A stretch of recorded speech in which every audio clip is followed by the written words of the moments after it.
মাঝে আমি যখন বনগাঁয় ছিলাম তখন আমার দিদি আমাকে মেসেজ করেছিল। দিদি মানে আমার মামার মেয়ে, ও তো এখানে থাকে না, তো বনগাঁতে এসেছিল। তাই আমাকে বলেছিল যে একটা দিন সন্ধেবেলা ফাঁকা রাখতে, সেদিন আমরা সব ভাই বোনেরা এক জায়গায় বসে খুব গল্প করব। ওদের বাড়ি অবশ্য আমাদের বাড়ির থেকে বেশি দূরে না, ওই পায়ে হেঁটে 2 মিনিট মতন লাগে। আমি এসে দেখি ওরা অবশ্য আমার আসার অনেক আগেই চলে এসেছে, আমি যেতে একটু দেরি করে ফেলেছিলাম।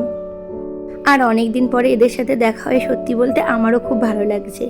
বিয়ের আগে না আমি অনেক অনুষ্ঠানে এদের সাথেই অ্যাটেন্ড করতাম, আমরা সব জায়গায় একসাথে যেতাম।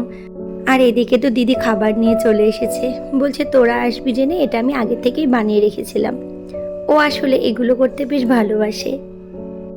সবাই মিলে একসাথে বসেছি, আমাদের গল্পের তো টপিক শেষই হয় না। আর এদিকে খাওয়া দাওয়াও, একের পর এক খাওয়া দাওয়াও হচ্ছে আর সাথে গল্পও হচ্ছে। আবার যে কবে সবার সাথে দেখা হবে সেটা আমরা কেউই জানি না। তো সন্ধেবেলা তো আমরা খুব ভালোই মজা করলাম। আসলে সব ভাই বোনেরা যখন একসাথে থাকে তখন বোধহয় এতটাই আনন্দ হয়।